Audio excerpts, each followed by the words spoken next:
বড় খবর, big breaking news. বাংলায় তৃণমূলের সঙ্গে জোট করলে আত্মহত্যা।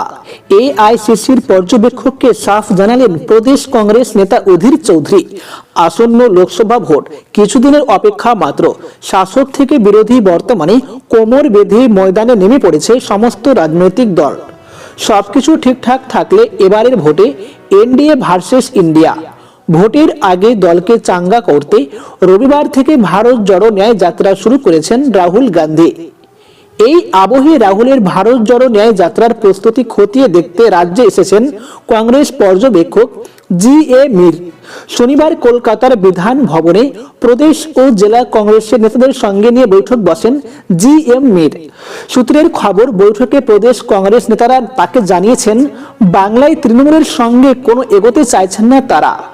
মমতার সঙ্গে জোট তারা করবে না। যদি জোট করতেই হয় তাহলে তৃণমূলের পরিবর্তে বাংলায় বামফ্রন্টের সঙ্গে জোটে সাই রয়েছে তাদের, নয়তো এককভাবে ভোটের ময়দানে লড়ার প্রসঙ্গ তুলেছেন তারা। শুধুই যে তৃণমূলের সঙ্গে জোটে মত নেই তেমনটা নয়। এক নেতা তো বলেই দিলেন, আমরা আমাদের কথা দলকে জানিয়েছি। বেশিরভাগ নেতাই বলেছেন এ রাজ্যে তৃণমূলের সঙ্গে জোট করার অর্থ আত্মহত্যা করা। গত শনিবার ইন্ডিয়া জোটের ভার্চুয়াল বৈঠকে গড়হাজির ছিল তৃণমূল। সকাল 11টায় ভার্চুয়াল মিটিং হলেও জোড়াফুলির পক্ষ থেকে কেউ হাজির হলেন না সেই মিটিংয়ে। সেই প্রসঙ্গে বক্তব্য জানাতে চাওয়া হলে গতকাল প্রকাশ্যে ক্ষোভ দেখিয়ে এই নিয়ে কোনো মন্তব্য করতে চাননি অধীর।